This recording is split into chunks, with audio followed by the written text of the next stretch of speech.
Hi guys! Nakikita nyo naman, wala po tayong filter today. Naka-lip therapy nga lang po ako kasi nga ang putla ng labi ko. Share ko nga lang ang favorite shade ko ng O2O Bullet Lipstick, guys. Ito lang naman yung trending na kiss-proof na bullet lipstick. Kung katulad rin kita mahilig sa red lipstick, for the go ka na sa M15T. Ang ganda ng pagkapula niya. Seductive, attractive, alluring, engaging, appealing. Uy, napapa-English. Parang nasobrahan sa lipstick, mga B. Oh, kita niyo naman ang pagkakaiba. Eto na nga, tatapusin ko na. Masyado ko ang ginagalingan. Pero tignan mo naman, di ba ang ganda? Pagdadaan si crush lipstick mo ang makikita agad eh.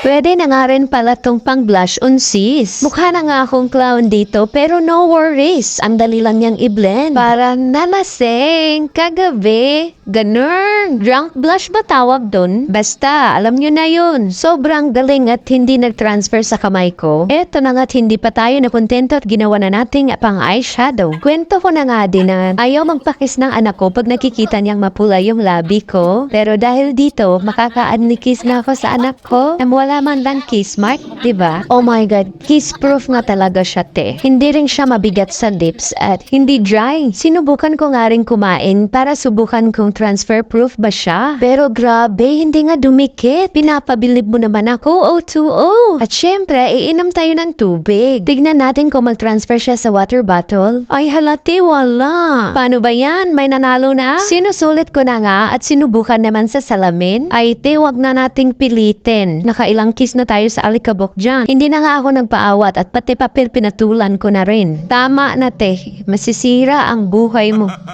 Wala na, ayoko na. Mag-move on ka na lang te at bumili ng O2O Bullet Lipstick. Ayun lang po, bye!